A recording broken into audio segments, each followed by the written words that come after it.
Shalom à tous, et bien voilà, nous sommes rendus cette semaine-ci à l'Haftara Tetzavé et nous sommes toujours donc sur le mont Sinaï, là où Dieu prescrit à Moshe, avec la même minutie qu'il dans la paracha précédente, d'ordonner aux enfants d'Israël de préparer de l'huile d'olive pure afin que la menorah soit perpétuellement allumée. Il lui détaille ensuite la confection des habits sacerdotaux, ceux du Kohen Gadol et ceux aussi des fils des Kohanim et les habits sacerdotaux d'Aaron.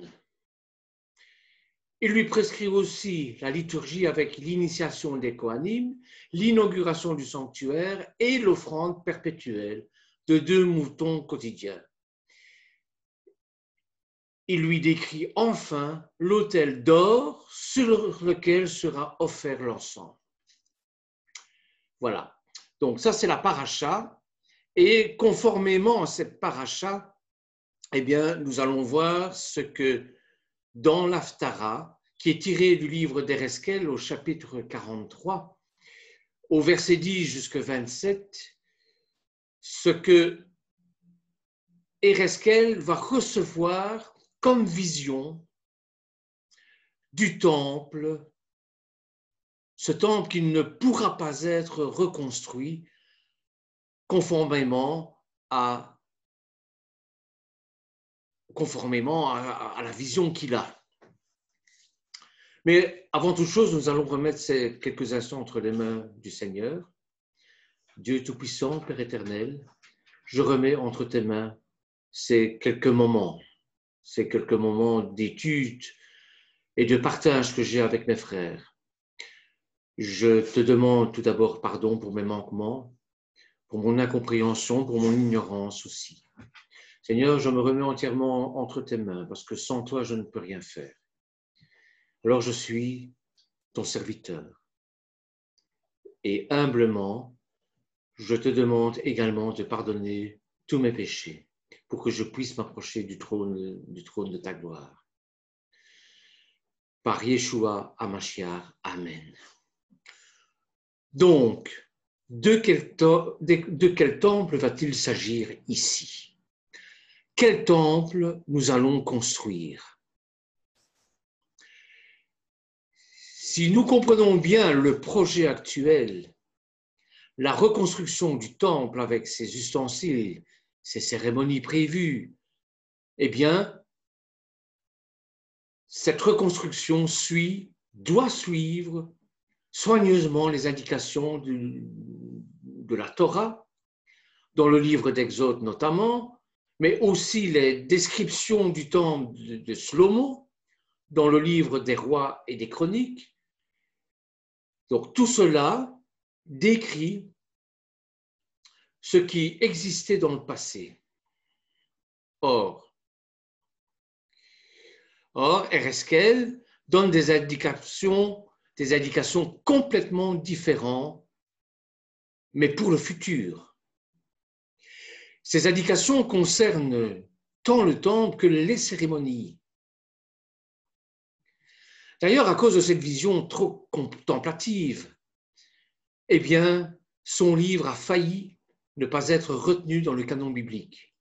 Vous savez comme moi que le juif est quelqu'un de pragmatique et son extase, cette vision extatique du temple futur, eh bien, a failli le faire considérer comme un fou, comme un schizophrène, en tout cas. Pour le passé, on peut voir en particulier les tableaux comparatifs sur les sacrifices et les cérémonies. On note des différences importantes en Ereskel. Par exemple, en Ereskel, eh bien, il n'y a pas d'holocauste continuel le soir, mais seulement le matin. En Ereskel, pas de fête des semaines, ni de fêtes de trompettes, ni de grands jours des expiations. L'autel est en bois en Ereskel, chapitre 41. Tandis qu'il est d'airain en 2 Chroniques 4.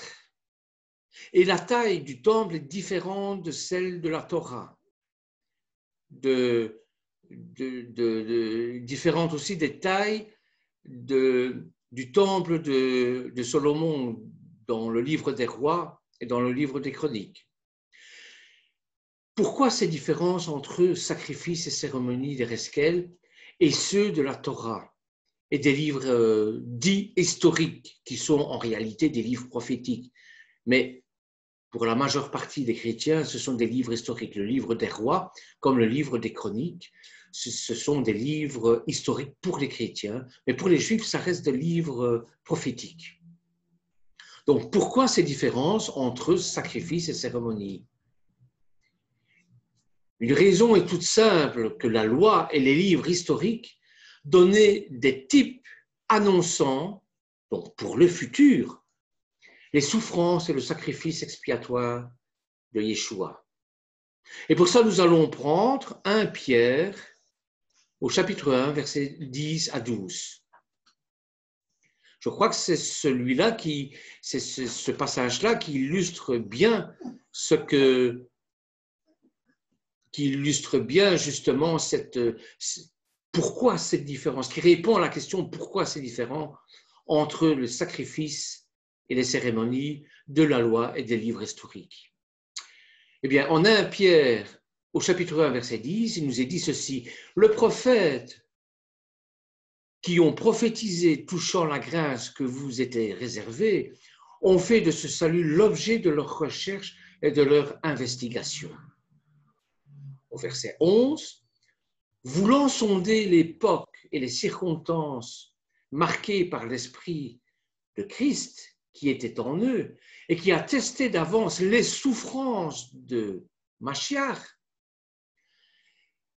et la gloire dont elles seraient suivies, il leur fut révélé que ce n'était pas pour eux-mêmes, mais pour vous qu'il était les dispensateurs de ces choses que vous ont annoncé maintenant ceux qui vous ont prêché l'évangile par la Ruach Kodesh envoyée du ciel, et dans lesquels les anges désirent plonger leur regard. Donc, chez Ereskel, on donne des types commémorant une œuvre et un sacrifice du Mashiach accompli. Il se place dans l'avenir, comme si le sacrifice de Christ était déjà passé. Vous savez, dans le temps biblique, il n'y a pas de présent. Vous avez un passé et un futur. Le présent n'est qu'un futur rapproché ou un passé qui se termine. Ce que je suis en train de faire ici au présent, c'est déjà du passé. Vous comprenez? Le grand jour des expiations, le Yom Kippour, figure dans la loi au Lévitique 16 et 23. Et il est absent d'Ereskel. Si vous prenez le chapitre 45, versets 21 à 25, eh bien, vous verrez qu'il est vraiment absent du livre d'Ereskel. Sa réalité aura déjà eu lieu d'une part dans le sacrifice de Christ et d'autre part dans la repentance, la teshuva, que l'on voit dans Zacharie au chapitre 12.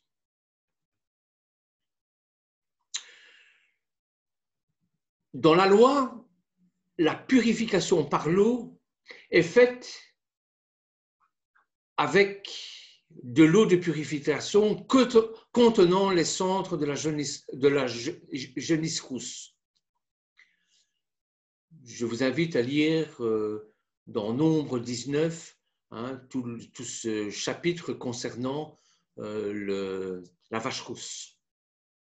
Cette vache rousse préfigurant le sacrifice futur de Yeshua, tandis qu'en Ereskel 36, des eaux pures, Ereskel 36, verset 25, si je ne me trompe, sont utilisées préfigurant le sacrifice accompli de Yeshua, conduisant à la nouvelle naissance.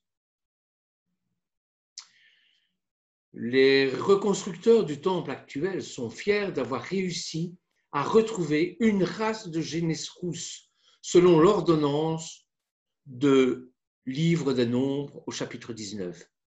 Mais ça ne fait pas que les rattacher à l'ordre ancien de la loi et non pas à la gloire à venir d'Ereskel. Ils ignorent la nouvelle alliance,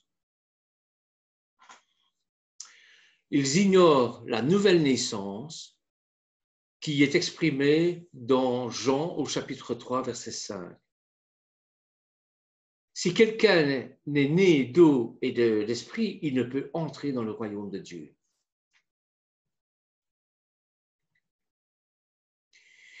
Entrons dans le texte proprement dit.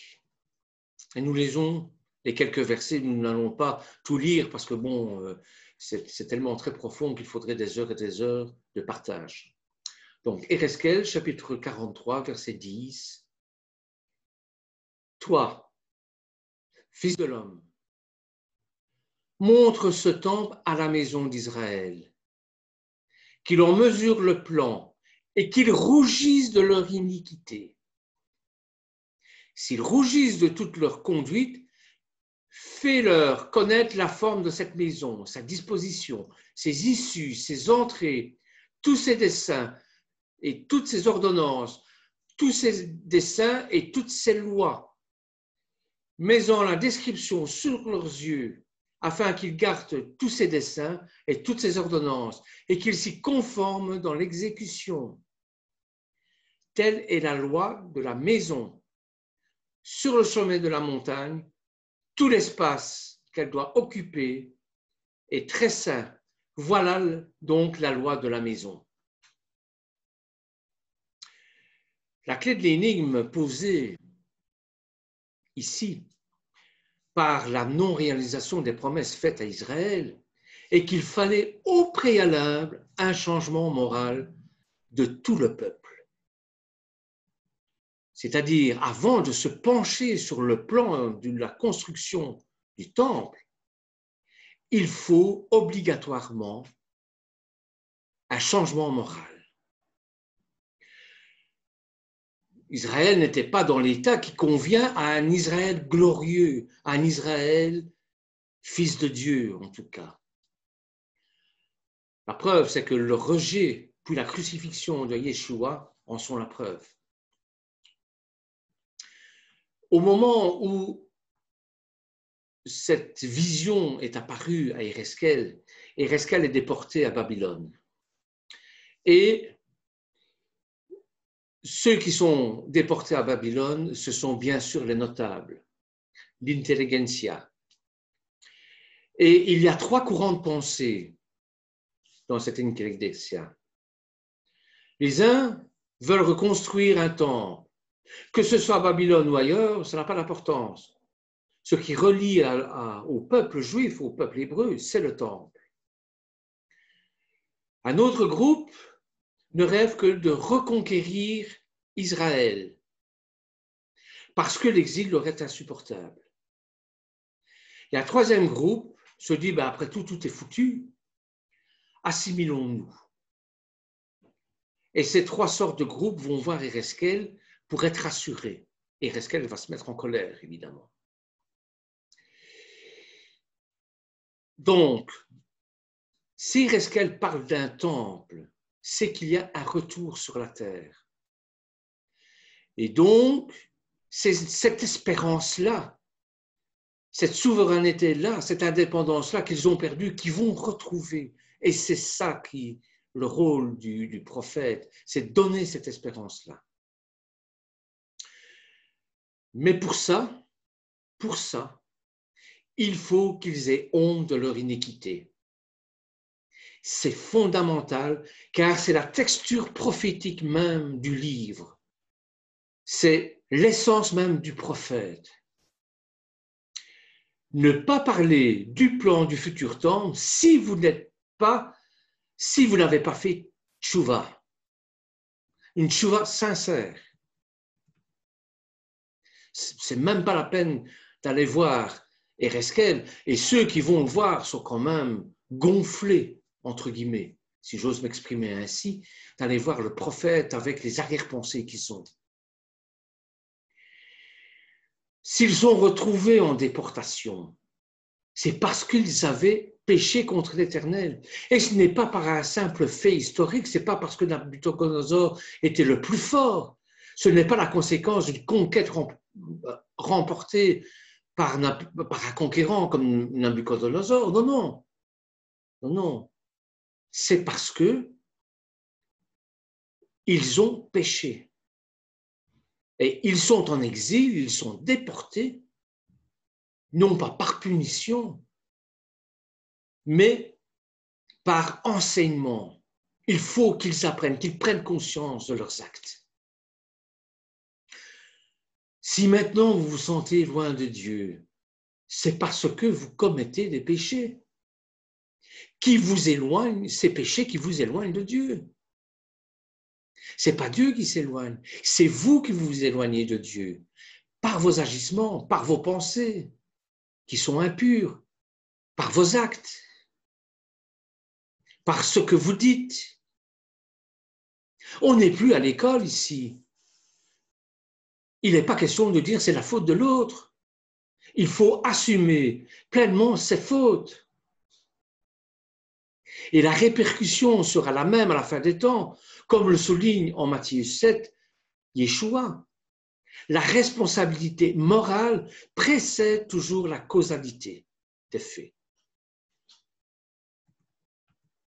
Regardez en Matthieu 7, c'est qu'il nous est dit, plusieurs me diront en ce jour-là, Seigneur, Seigneur, n'avons-nous pas prophétisé en ton nom? Déjà, pour prophétiser au nom de l'Éternel, il faut déjà avoir l'Esprit Saint. N'avons-nous pas chassé des démons par ton nom? Également, il faut avoir l'Esprit Saint pour pouvoir faire ça. Et n'avons-nous pas fait beaucoup de miracles par ton nom? Alors je vous dirai ouvertement, je ne vous ai jamais connu. Retirez-vous de moi, vous qui commettez iniquité. Et Reskel annonce le rétablissement d'un temple avec force détail, donnant le plan et toutes ses mesures. Chapitre 40 jusqu'à chapitre 48, c'est ça qu'il fait. Ce rétablissement certain aura l'approbation de Dieu, puisque la gloire de l'Éternel rentrera dans Jérusalem, puis dans le temple. Et Reskel au chapitre 43, versets 1 à 6. Mais pour en arriver à ce point-là, il faut un changement moral du peuple. Ce changement moral est annoncé par Reskel lui-même, déjà au chapitre 36, au verset 24 jusqu'à 32, où il parle d'une purification avec des eaux pures et de la purification des idoles et du changement du cœur en un cœur nouveau. Ce sujet a été bien sûr repris avec insistance par Yeshua, avec son discours, avec son dialogue avec Nicodème en Jean au chapitre 3, verset 7.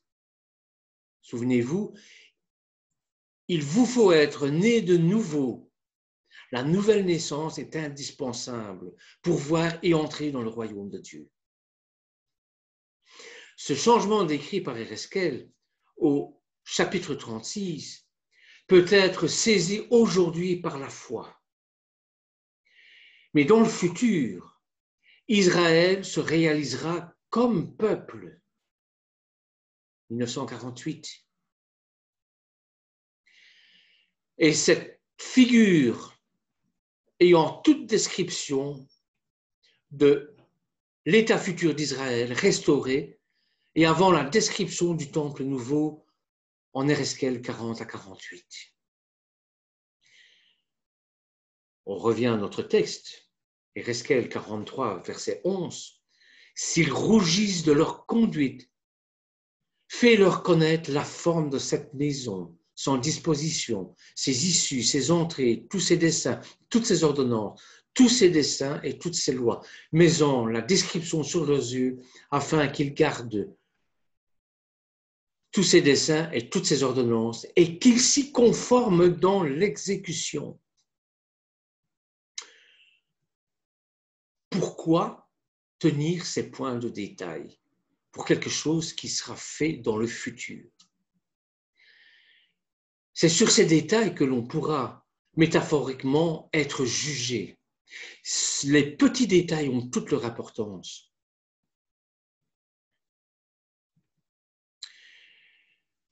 Arrêtons-nous un instant sur la façon dont nous avons l'habitude d'observer. Nos yeux et nos cerveaux captent une image globale sans les détails. On voit une route, mais pas les graviers. On voit un arbre, mais pas son écorce, ni les bourgeons. Dans la rue, par exemple, cette petite fleur qui pousse entre deux pots d'échappement.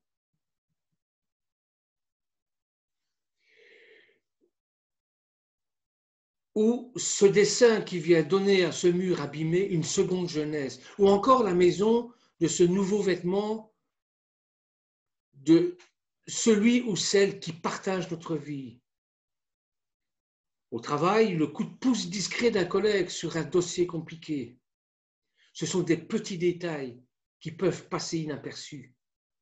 D'abord, ça va nous permettre de développer notre curiosité. Et finalement, c'est comme si nous prenions des vitamines. Ensuite, nous allons nous surprendre. Ça donnera à notre morale une force incroyable. Et nos yeux vont briller. D'abord, c'est plus joli, mais ça veut aussi dire qu'à l'intérieur, nous rayonnons. Voilà une minute qui peut tout changer. Or, ici, c'est pareil. Nous avons comme détail l'amour abrahamique, le recette, l'agapé de Paul de Tarse. Nous avons la rigueur d'Isaac. Et nous avons, je dirais, la vérité de Yaakov. Les patriarches hébraïques sont des étalons du devenir de l'homme.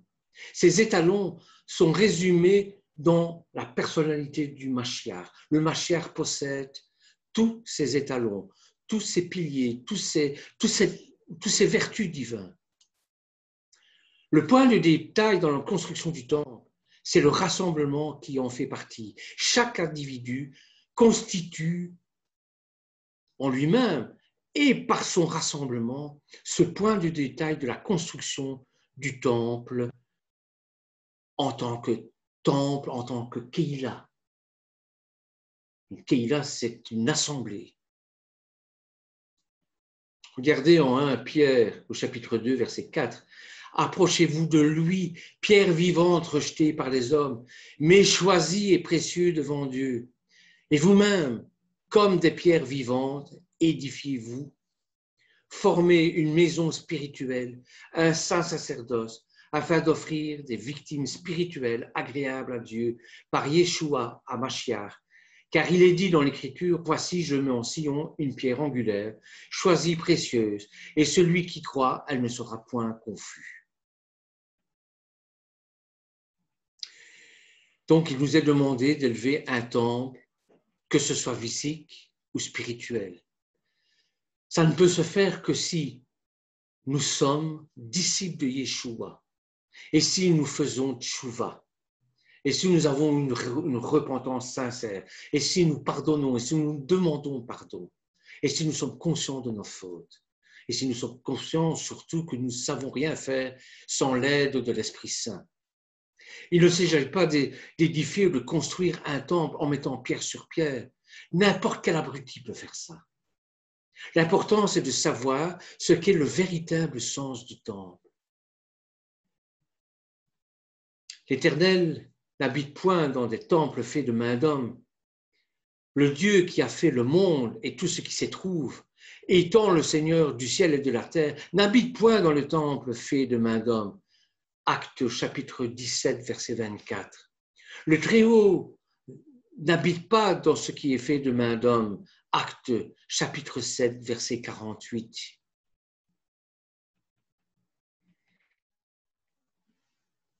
Dans le livre des Actes, au chapitre 7, verset 48, Étienne dit que le Très-Haut n'habite pas dans les édifices construits par les mains d'hommes. Pourtant, dans 2 Chroniques, au chapitre 7, versets 12 et 16, Dieu a promis à Shlomo de choisir l'édifice qui allait faire construire pour y être à jamais présent. Mais à quelles conditions? Que nous observions ces commandements et ces lois. Je pourrais encore dire beaucoup de choses sur la construction du temple, parce que nous sommes rendus à la fin des temps et que se dessine devant nous cette promesse et cette espérance du retour du Mashiach pour justement faire descendre du ciel ce temple nouveau dans cette terre nouvelle, dans cette Israël nouvelle, dans cette Jérusalem nouvelle. Mais de là, il va falloir passer par des tribulations et subir encore l'iniquité à travers l'homme, à travers l'Antichrist qui va bientôt arriver. Soyez prêts pour le retour du Mashiach, que l'Éternel vous bénisse. Amen.